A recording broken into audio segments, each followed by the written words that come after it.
할렐루야! 네, 오늘도 주님 전에 나오신 여러분들 환영하고 축복합니다. 여러분들 어렸을 때 꿈이 무엇입니까? 자신의 꿈이나 부모님들이 바라던 꿈이 우리 모두에게 다 있었을 것입니다. 아마 대부분의 부모는 자기 자식이 세상에서 잘 살고 출세하기를 바라는 꿈이 있었을 것입니다. 저는 저희 아버지가 제가 어렸을 때 늘 사람들에게 우리 아들은 커서 서울 법대 가서 법관이 될 것이라고 저에 대한 아버지의 꿈을 말씀하셨습니다. 그런데 문제는 제가 거기 갈 만큼 공부를 좋아하지도 않았고 아주 잘하지도 않았다는 것입니다. 이처럼 사람은 누구나 꿈이 있습니다. 저처럼 아버지가 저에게 기대하는 꿈을 안고 사는 사람이나 또 자신의 꿈을 품고 살아갑니다. 그런데 중요한 것은 이 꿈을 이루기 위해서는 서로의 상황을 인정하고 서로 합의된 약속이 있어야 이루어질 확률이 높아진다는 것입니다. 저하고 아버지하고 서로의 조율 없이 아버지의 일방적인 꿈을 저에게 투영시켜서 저는 그럴 능력이 안 되는데 아버지가 자꾸 서울법대 갈 아들이다. 우리 큰아들은 서울법대 갈 거다. 늘 그렇게 말씀하셨기 때문에 일방적인 아버지의 꿈이 되고 말았습니다. 우리는 세상에서 육신의 부모가 있지만은 하늘에 속한 하나님의 자녀이기도 합니다. 여러분, 자녀가 되는 것은 단순히 이름만 올리는 것이 아니라 그 집의 사랑과 보호를 받게 되고 그 집의 기업과도 관계 있는 사람이 되는 것입니다. 기업과 관계 있다는 것은 요즘 말로 상속권이 생기는 것을 말하는 것입니다. 여러분, 그러나 손님은 아무리 오래 그 집에 머물러도 손님일 뿐인 것입니다. 진정한 가족이 될 수가 없는 거죠. 그러나 자녀는 아버지의 이름이 있고 아버지의 집이 있고 아버지의 기업이 있다는 것입니다. 우리는 원래 하나님의 집 밖에 있던 사람들이었습니다. 죄로 인해서 하나님과 멀어졌으며 하나님의 기업을 받을 자격이 전혀 없던 사람들이었습니다. 그런데 하나님께서 예수 그리스도를 이 땅에 보내주심을 통해서 예수님께서 우리의 죄를 대신 지시고 십자가에서 죽으셨습니다. 그리고 예수님을 믿는 자에게 하나님께서 의롭다 하시고 하나님의 자녀 삼아 주시고 우리를 향한 꿈을 주셨던 것입니다. 어느 본문에는 아브라함을 향한, 이삭을 향한 하나님의 꿈 이야기가 나옵니다. 아브라함이 갈 때, 우리에 살 때 그는 자식도 없고 돈도 없고 나이가 무려 75세나 되는 그야말로 별 볼 일 없는 존재로 살고 있었습니다. 그런데 하나님은 그런 그를 찾아와서 그에게 내가 너로 큰 민족을 이루고 내게 복을 주어 내 이름을 창대하게 하리니 너는 복이 될지니라 이렇게 말씀하시면서 아브라함에게 큰, 정말 감히 상상도 못할 큰 약속을 하셨던 것입니다. 여러분 한번 생각해 보세요. 나이가 75세야. 근데 자식도 없어. 이쑤시개 하나 꽂을 땅도 없어. 돈도 없어.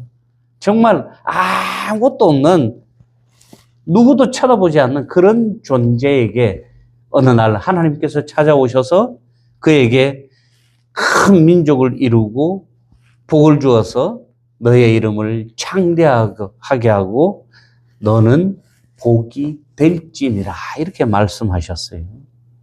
얼마나 참 감개무량하고 가슴 벅찬 일이에요. 네? 이렇게 아브라함을 하나님께서 찾아오신 지 세월이 흘러서 25년이 지납니다. 25년 후에 하나님이 약속하신 그 아들이 태어나고 자라서 아들 이삭이 이제 젖을 떼는 날이 되어서 그 마을에 잔치가 벌어집니다. 여러분, 이삭은 아브라함 나이 100살에 얻은 너무나도 기다리고 기다리던 아주 귀한 아들이었습니다. 그런 아들이 태어나서 이제 젖을 떼는 날이 되었으니 얼마나 기뻤겠습니까? 여러분, 그런데 그 기쁨도 잠시 그 기쁨의 자리에서 갈등이 생겨납니다. 몸종 하갈의 아들 이스마엘이 이삭을 놀리는 것을 사라가 보고 너무 화가 나서 아브라함에게 사라가 여종과 그 아들을 우리 집에서 내쫓아라. 이 종의 아들은 내 아들 이삭과 함께 기업을 얻지 못하리라. 이렇게 말을 합니다. 이 말을 들은 아브라함은 깊은 고민을 하게 됩니다. 여러분, 아브라함이 지금 고민하는 것은 너무나 당연한 거예요. 왜냐하면 지금 이 이스마엘도 사실은 하갈의 아들이고 몸종의 아들이지만 아브라함의 아들이거든요. 이삭이 나기 전에 사라가 하갈을 아브라함에게 주어서 아들을 낳게 했던 것입니다. 그래서 아브라함은 정말 근심과 고통에 빠지게 되죠. 그런 하나님께서 아브라함에게 이렇게 말씀하십니다. 사라가 내게 이런 말을 다 들으라. 이삭에게서 나는 자라야 내 씨라 부를 것임이니라. 여러분, 이 말씀은 하나님께서 어떤 사람을 하나님의 자녀로 삼아 주시는지를 보여주시고 하나님께서 우리를 향해서 품고 계신 그 하나님의 꿈이 무엇인지를 보여주는 말씀입니다. 여러분, 이삭도 아브라함의 아들이고 이스마엘도 아브라함의 아들입니다. 그런데 우리가 잘 생각해 보면 둘 다 같은 아들이지만 사실은 결이 좀 다른 아들이에요. 하나는 본초 소생의 아들이었고 하나는 몸종의 몸을 빌어서 태어난 아들이었어요.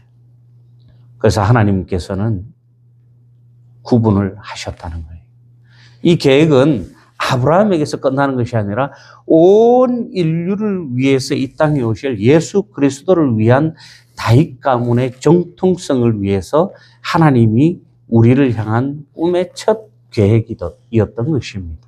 하나님은 모든 사람이 그리스도를 통해서 구원받게 하려고 이러한 꿈을 아브라함에게, 이삭에게, 그리고 오늘날 우리에게까지 주신 것입니다. 오늘 말씀을 통해서 우리를 통하여 하나님의 구원의 은혜가 땅 끝까지 이르러 흘러가기를 주님의 이름으로 축원합니다. 먼저 하나님은 약속의 자녀에게 기업을 주신다는 것입니다. 사랑하는 성도 여러분, 본 8절을 보면 이삭이 자라 젖을 때는 날에 아브라함이 큰 잔치를 베풀었습니다. 왜 잔치를 베풀었나요? 이삭은 단순히 늦둥이 아들이 아니라 이삭은 하나님의 약속으로, 하나님의 언약으로 태어난 귀한 아들이었기 때문이에요. 아브라함과 사라의 힘으로는 아이를 낳을 수 없었습니다. 여러분, 창세기 17장 17절에 보면은 이렇게 말씀합니다. 100세가 된 사람이 어찌 자식을 낳을까? 사라는 90세니 어찌 출산하리요? 누가 얘기한 거예요, 지금? 아브라함이 이야기하는 것입니다. 이삭이 태어날 때 이들의 나이가 아브라함이 100살, 사라가 90살이었다는 거예요. 여러분, 요즘 같으면은 이게 세계 토픽 뉴스에 나오고 기네스북에 오를 일입니다. 예? TV에 나오고 난리가 나겠죠. 정말 인간적으로나 생물학적으로는 불가능한 일이었습니다. 그런데 하나님께서 그들에게 아들을 주겠다고 약속하셨고 하나님께서 계획하시니 가능했던 것입니다. 여러분, 이삭은 사람의 육신에서 났지만 하나님의 약속과 하나님의 능력으로 난 아들입니다. 여러분, 하나님 나라의 기업은 인간의 힘으로 얻는 것이 아니라 오직 하나님의 약속 안에서 얻어지는 것입니다. 사라는 몸종 하갈의 아들 이스마엘이 이삭을 놀리는 것을 화가 나서 말합니다. 여종과 그 아들을 내쫓으라.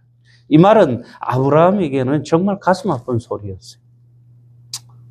10손가락 물어서 안 아픈 손가락이 어디 있냐라는 우리나라 말이 있습니다. 아무리 후처 소생이라도 몸종의 몸을 빌어서 난 아들이라 할지라도 자신의 아들입니다. 그러나 사라 입장에서 볼 때 감히 몸종의 아들이 노년에 어렵게 금쪽같이 낳은 그 아들을 놀리면 얼마나 기분 나빴겠어요. 눈에 넣어도 아프지 않을 그 금쪽 같은 아들을 감히 종의 아들이 놀렸다는 거예요. 옛날 우리 조선시대 같으면 아주 큰 경을 치고 목숨이 위태로울 그럴 상황이었어요. 그래서 아브라함은 이러지도 저러지도 못하고 고민하고 있을 때 하나님은 아브라함에게 사라의 말을 들으라고 말씀하십니다. 여러분, 하나님께서 왜 그랬으셨을까요? 하나님께서도 이스마엘을 미워하셨습니까? 아니면 사라의 마음을 이해해서 그랬을까요? 여러분, 아니에요. 두 개 다 아니에요. 하나님께서 하갈과 이스마엘에게 무관심했던 것도 아닙니다.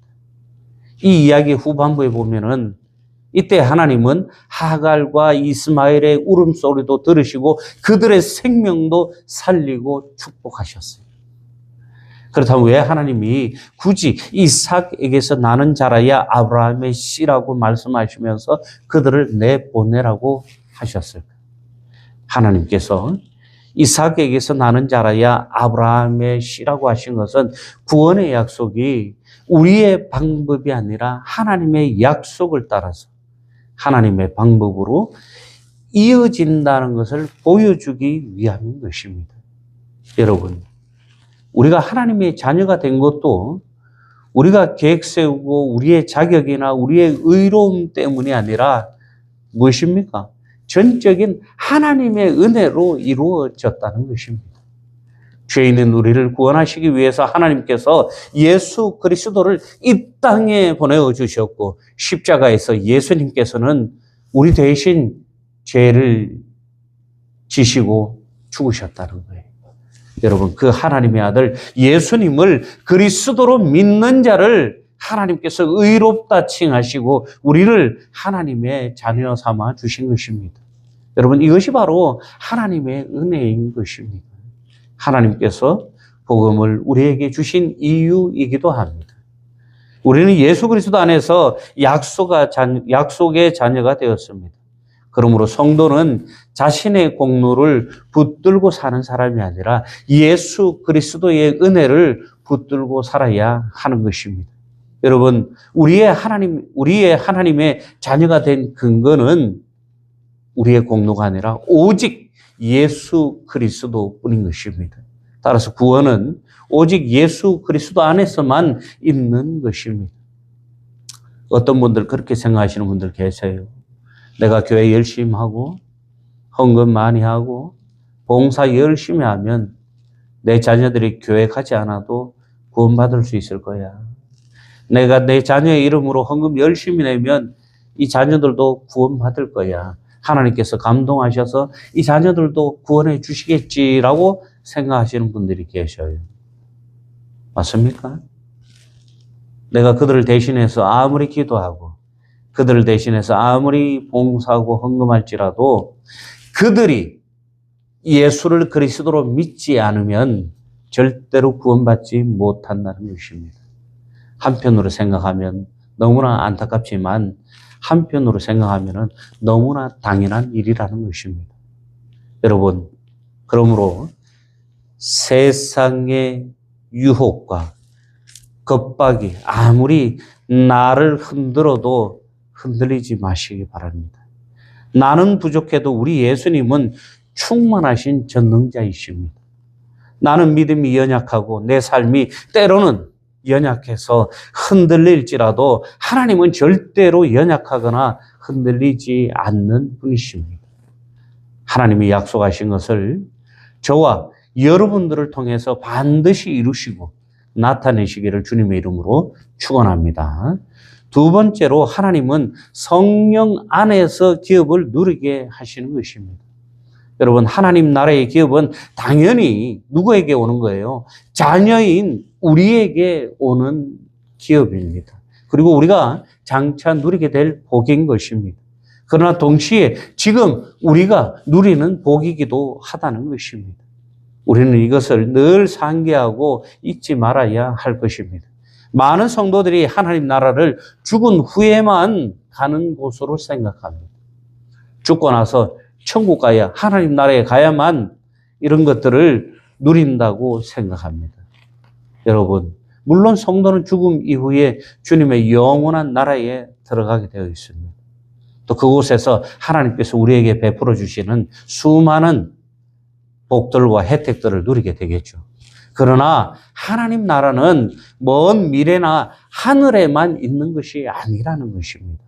여러분, 예수 그리스도께서 오심으로 하나님 나라는 이미 이 땅에 우리에게 임하셨고, 예수님을 믿는 자는 구원을 통해서 이미 영생을 받아서 소유하고 있는 사람들입니다. 저와 여러분들 모두가 하나님께서 주신 그 영생을 가지고 계신다는 것입니다. 에베소서 1장 13절과 14절은 이렇게 이 말씀을 뒷받침해 줍니다. 그 안에서 너희도 진리의 말씀, 곧 너희의 구원의 복음을 듣고 그 안에서 또한 믿어 약속의 성령으로 인치심을 받았으니 이는 우리 기업의 보증이 되사 그 얻으신 것을 속량하시고 그의 영광을 찬송하게 하려 하심이라. 이렇게 성경은 말하고 있습니다. 즉 다시 말해서 우리가 복음을 듣고 예수 그리스도를 믿을 때 성령으로 인치심을 받았고 성령은 우리 기업의 보증이 되신다는 것입니다. 여러분, 성령은 우리가 하나님의 자녀임을 확증해 주시고 장차 우리가 받을 하나님 나라의 기업을 보증해 주고 누리게 하시는 분이십니다. 여러분, 어떤 분들 막 그런 말씀들을 많이 하세요. 성령 받아라. 성령 받아라. 여러분, 성령은 주고받는 게 아니에요. 성령 하나님, 인격입니다. 인격. 하나님의 격이고, 그래서 성령을 받는 게 아니고, 성령을 주고받는 것이 아니고, 성령께서 어떻게 하신다? 임재하시는 거예요, 임재. 우리가 하나님의 말씀을 열심히 읽고, 하나님과 깊은 교제를 하고, 하나님과 기도와 하나님의 은혜를 통해서 그 성령 하나님께서 우리에게 임재하셔서 우리의 마음을 열어주시고 우리를 인도해 주신다는 것이에요. 이걸 우리 그냥 뭐 성령 받아라, 성령 받았다 이렇게 얘기를 하는데 사실은 하나님께서 나와 함께 하시는 것입니다. 여러분, 이렇듯 성령은 우리가 하나님의 자녀임을 확증해 주시고 장차 우리가 받을 하나님의 나라의 기업을 보증해 주시고 누리게 하시는 분이십니다. 여러분, 신앙생활은 단지 죽어서 천국 가기 위해 참고 버티거나 잘 먹고 잘 살기 위한 생활이 아니라는 것입니다. 지금이라도 그런 생각으로 신앙생활 하시는 분이 있으면 회개하시기 바랍니다. 그것도 하기 싫으면 다른 거 하시는 게 좋을 것 같아요. 하나님께서는 그런 하나님이 아니시거든요. 물론 우리는 장차 완성될 하나님 나라를 소망하며 신앙생활 하는 사람들입니다. 그러나 하나님은 지금도 우리 안에서 일하시며 우리에게 참된 기쁨을 주시고 우리에게 평안과 안식을 주신다는 것입니다. 세상은 우리에게 이렇게 말하죠. 돈 있고 사람들에게 인정받고 성공해야만 어떻다? 기쁘고 행복하다. 이렇게 얘기합니다. 맞습니까? 어떻게 보면 맞는 것 같아요. 그 TV 보니까 아주 돈이 많은 부자가 이 데이트를 하는데 먹고 싶은 거 다 먹고 하고 싶은 거 다 하고 그냥 본인들이 마음 먹은 대로 다 이루어지는 거예요. 근데 돈이 없으면은 식당에 가서 메뉴를 고르는 것도 신경을 써야 되고 벌써 문 앞을 나설 때부터 고민해야 되잖아요. 어떤 식당에 가야 할지, 어떤 옷을 사 입고 또 밥을 먹고 나면 무엇을 먹어야 될지 돈에 맞춰서 나의 형편에 맞춰야 하거든. 그래서 제가 그런 생각이 언뜻 들더라고요. 야, 돈이 정말 많으면은 너무너무 편하고 행복할 수도 있겠구나. 행복할 수도 있겠구나. 그러나 여러분, 중요한 것은 고통이 있어야 행복을 느끼고 슬픔이 있어야 기쁨을 느낄 수 있다는 것입니다. 여러분, 그러므로 참된 안식은 성령님 안에서 누릴 때 이 참된 안식이 우리에게 누려진다는 것입니다. 사랑하는 성도 여러분, 우리는 이미 하나님 나라의 백성이고 하나님의 자녀들 된 사람들입니다. 그래서 우리는 세상 사람들과는 다르게 살아야 한다. 누가 봐도 천국 백성의 모습이 우리 안에서 드러나야 한다는 것입니다. 누가 여러분들을 보아도 저 사람 교회 다니는 사람이구나, 저 사람 예수 믿는 사람이구나 하는 그런 생각이 들어야 한다는 거예요. 전 예전에 어디 나가면 제 입으로 목회자라고 얘기 안 하면 다 조폭인 줄 알았어요. 근데 요즘 어디 가면은 아무 말도 안 해도 그 사람들이 와서 물어요. 혹시 뭐 하시는 분이세요? 예, 뭐 하는데. 혹시 뭐 목사님이나 뭐 이런 쪽에 계시는 분 아니세요? 묻습니다. 왜 어떻게 그렇게 생각하세요? 담배 안 태우시죠? 예, 담배 안 태웁니다. 술도 안 드시죠? 예, 안 먹습니다. 얼굴이 광채가 나요. 야, 그래서 목사님인 줄 알았어요. 그리고 말투도 참 편안하게 하셔요. 웃는 게 너무 좋아요. 요즘 간간히 그런 말도 좀 듣습니다. 왜냐하면 늘 말씀 보고 말씀 묻고 기도하고 교회 안에서 성도들하고만 늘 살다 보니까 보고 듣는 것이 하나님 안에서 살다 보니까 자연스럽게 몸에서 그런 게 배어져 나오더라는 거예요. 성도 여러분들도 마찬가지예요. 늘 하나님 안에서 하나님의 것을 묻고 하나님과 함께 생활할 때 자연스럽게 우리 안에서 하나님의 자녀의 모습이, 하나님의 모습이, 예수님의 모습이 여러분들을 통해서 드러나야 한다는 것입니다. 여러분, 세상의 기준과 시선에 끌려다니고 눈치 보는 인생이 아니라 하나님 안에서 순종하고 하나님을 기쁘시게 하며 살아가시기를 바랍니다. 여러분, 그렇다면 우리가 성령 안에서 하나님 나라의 기업을 누린다는 것이 무엇입니까? 먼저 하나님이 나의 아버지 되심을 믿고 사는 것이다.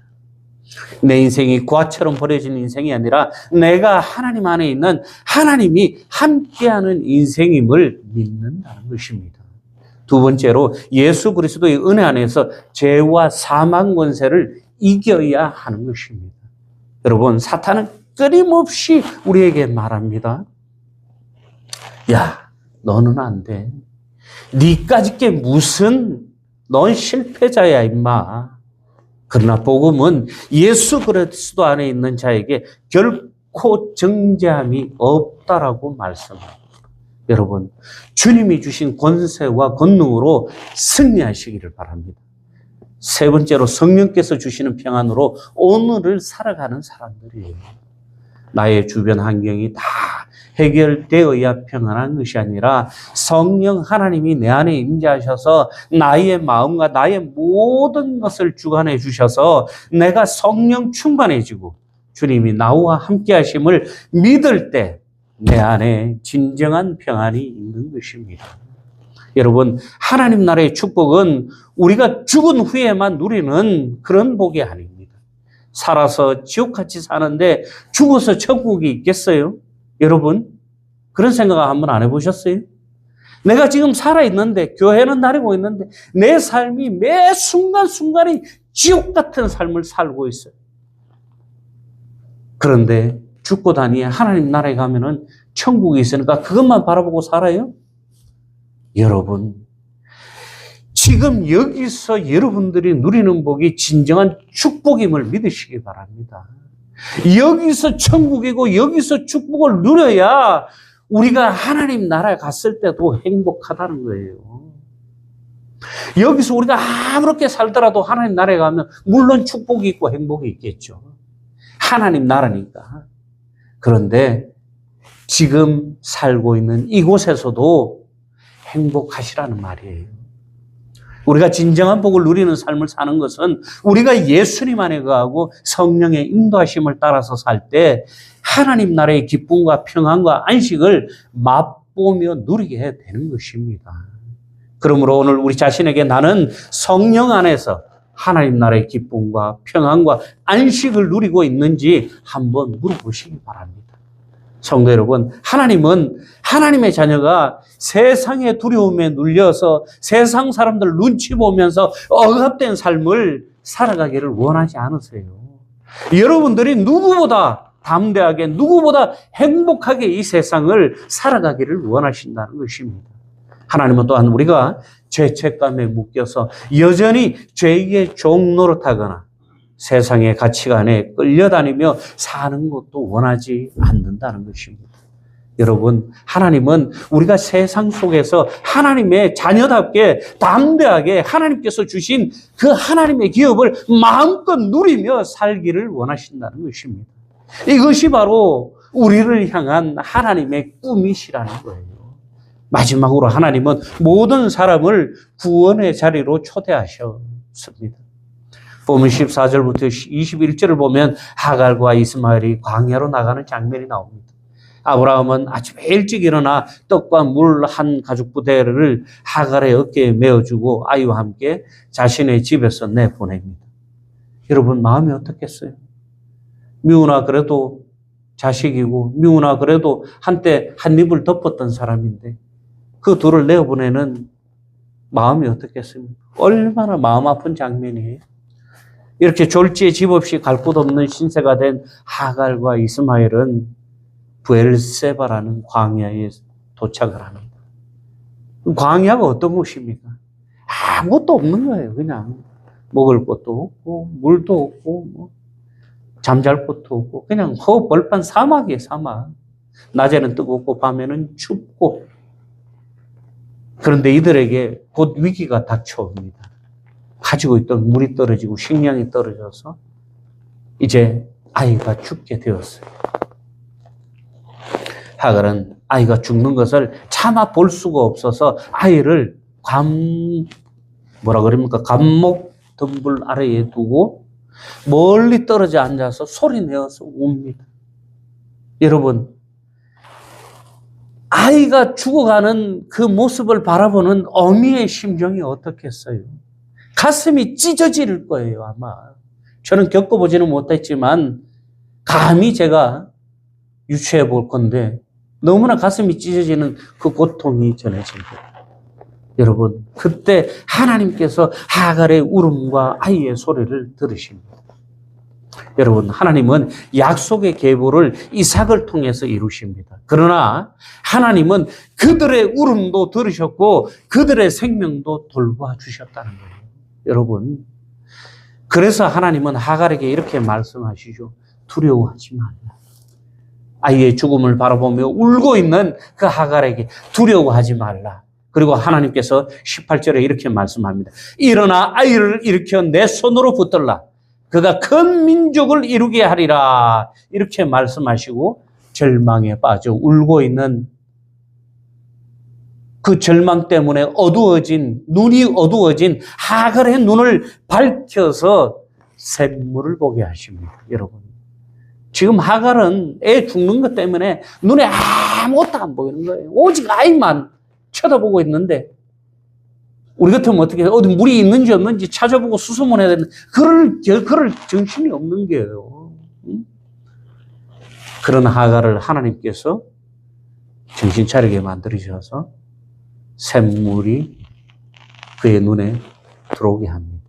그래서 하갈은 가서 물을 가죽부대에 채워서 아이에게 마시게 하고 그들과도 함께 하신다고 하나님께서 약속해 주셨다는 거예요. 여러분, 2004년도에 인도양에서 9.0 이상의 지진이 발생해서 인도네시아와 태국 등 동남아시아 국가들의 이 쓰나미라는 게 옵니다. 여러분, 쓰나미가 뭐냐면은 일반 땅에서 나는 건 그냥 지진이라고 그럽니다. 근데 땅에서 일어난 지진이 바다로 전해져서 바다가 뒤집어져 오는 것을 쓰나미라고 그래요. 여러분, 이때 무려 30만 명 이상의 목숨을 잃었습니다. 아마 기억하실런가 모르겠습니다. 이때 어떤 기독교인들이 이렇게 얘기를 합니다. 인도네시아가 이슬람 국가라서 하나님 안 믿어서 하나님께 심판받았다고 이야기하는 분들이 있었어요. 여러분, 맞습니까? 그런 원리라면 오늘 이스마엘과 하갈은 광야에서 죽어야 하는 거예요. 하나님의 적통이 아니기 때문에, 아브라함의 적통이 아니기 때문에 불필요한 사람들일 수 있어요. 하나님의 놀라운 역사 안에서 필요 없는 사람일 수 있습니다. 여러분, 그런데 이거 아셔야 돼요. 예전에 우리도 구원 못 받았을 때 그들과 같은 처지였다는 거예요. 우리도 구원 받기 전에는 그들처럼 우상 섬기며 절에 가서 목탁 두드리고 탑 돌고 쌀 갖다 바치고 점쟁이들인데 돈 갖다 바치고 놈 갖다 바치고 그러던 시절이 있었다는 거예요. 여러분, 하나님은 구원받은 백성만 돌보시고 세상 사람들에게 무관심한 분이 아니세요. 누가복음 14장 16절에서 17절 말씀에 어떤 사람이 큰 잔치를 베풀고 많은 사람을 청하였더니 잔치할 시각에 그 청하였던 자들에게 종을 보내어 이르시되 오소서 모든 것이 준비되었나이다 하매 이렇게 기록되어 있습니다. 이 말씀은 하나님 나라의 잔치에 사람들을 초대하시는 하나님의 은혜를 보여주는 것입니다. 특히 사람들이 이 핑계대고 저 핑계대고 거절하니까 어떻게 합니까? 주인이 가난한 자들, 몸이 불편한 사람들, 길과 산울타리가의 사람들까지 세상의 모든 사람들을 초대하라고 그렇게 말씀을 합니다. 이처럼 하나님은 죄 가운데 신음하는 세상의 모든 사람의 소리를 들으시고 구원의 자리로 초대하시는 분이시라는 거예요. 여러분, 그러므로 하나님은 고통 가운데 있는 사람들을 불쌍히 여기시고 세상의 모든 사람이 구원받기를 원하십니다. 물론 구원은 오직 그리스도 안에서만 있습니다. 누차 제가 강조하지만 다른 길이 없어요. 그러나 그 말은 우리가 세상을 향해서 아무렇게 대하고 차갑게 행동해도 된다는 뜻은 아닙니다. 우리는 하나님께 구원받았으니까 대충 살아도 돼. 대충 행동해도 돼. 어차피 구원받았으니까 그렇게 살아라는 게 아니에요. 오히려 구원이 오직 예수 그리스도 안에 있기 때문에 먼저 구원받은 우리가 더욱 복음을 전해야 하는 것입니다. 여러분, 세상 사람들은 광야에 버려져서 방황하는 이 하갈과 이스마엘과 같은 사람들입니다. 물이 없어 죽어가는 것처럼 영혼의 생명수가 없어서 메말라 있는 사람들이에요. 그들은 겉으로는 괜찮아 보이지만 속으로는 목말라 죽어가고 있다는 것입니다. 사람은 하나님 없이 살 수 없도록 지어졌기 때문에 사람은 하나님 형상대로 창조된 존재이기 때문에 그런 것입니다. 여러분, 하나님을 떠난 영혼은 반드시 목마르게 되어 있다는 것입니다. 죄는 사람을 고통스럽게 하고 하나님에게서 멀어지게 하고 사람을 죽음으로 몰아갑니다. 그러나 여러분, 하나님은 그런 죄에서 몸부림치면서 우는 갈급함의 소리를 들으시고 그 영혼을 불쌍히 여기신다는 거예요. 그래서 하나님은 그들을 예수 그리스도를 통해서 살리기 원하시는 것입니다. 영적 목마름으로 죽음과 지옥불의 심판에 찬 그들에게도 우리가 하나님께 인도하기 위해서 우리에게 주어진 생명수를 기꺼이 나누어 주어야 한다는 것입니다. 여러분, 하나님은 이 일을 위해서 우리를 통하여 하시는 줄 믿으시기 바랍니다. 아브라함으로 인해서 이스마엘에게도 하나님의 축복의 약속이 주어졌습니다. 하나님은 하갈에게 아이를 일으켜 손을 붙들라고 하시며 내가 그로 한 민족을 이루게 하리라라고 말씀하십니다. 여러분, 아브라함에게 주신 은혜가 그에게 속한 사람에게도 흘러갔다는 거예요. 이것이 뭡니까? 축복의 통로라는 거예요. 하나님은 우리에게도 복음을 주셨고 또 그 복음을 우리 안에만 머물러 있으라고 주신 것이 아니라 세상에 흘려보내라고 주신 것입니다. 여러분, 이제 여러분들이 축복의 통로가 되시기를 주님의 이름으로 축원합니다. 복음은 먼저 축복의 통로인 나를 통해서 우리 가정, 우리 자녀에게, 우리 이웃, 우리 삶의 자리로 흘러가야 하는 것입니다. 내가 가장 가까운 데서부터 먼 곳으로 흘러가는 것입니다. 그리고 아직 예수님을 만나지 못한 세상의 모든 사람들에게 강물처럼 흘러가야 하는 거예요. 하나님은 우리만 구원받고 우리만 천국 가고 우리만 하나님의 자녀가 되는 것을 원하지 않는다는 것입니다. 하나님은 우리를 축복의 통로로 세우기를 원하십니다. 이것이 그 옛날 하나님께서 아브라함을 만나주시고 아브라함을 불러주시고 아브라함에게 하신 약속이라는 거예요. 이것이 교회를 세우신 이유고 오늘 우리를 이 예배의 자리로 부르신 이유이기도 합니다. 여러분, 주변에 믿지 않는 사람들을 보면 어떤 마음으로 바라보고 어떤 생각을 하십니까? 그냥 나와 상관없는 귀찮은 사람으로 보고 있습니까? 아니면 하나님이 사랑하시는 정말 갈급한 영혼으로 보고 계시고 있습니까? 여러분, 하나님은 천하보다 한 영혼을 귀하게 여기시는 분이십니다. 아무리 악하고 더러운 죄인이라도 예수님을 영접하면 새롭게 되는 것입니다. 내가 꼴 보기 싫다고 나하고 친하지 않으니까 외면하는 것이 아니라 늘 복음을 자랑스럽게 거룩하게 여기고 우리가 이 귀한 복음을 전하기 위해서 늘 한 영혼을 위해서 기도하시고 먼저 다가가고 사랑으로 전하시기 바랍니다. 여러분, 복음은 말로만 전해지는 것이 아닙니다. 우리의 삶을 통해서도 전해지는 것입니다. 여러분들의 삶을 통해서, 여러분들의 섬김을 통해서, 우리의 인내를 통해서 복음의 향기가 세상 속으로 강물처럼 흘러가야 하는 것입니다. 하나님은 지금도 구원의 문을 활짝 열어놓고 예수 그리스도를 통해서 세상 영혼들을 초대하고 계십니다.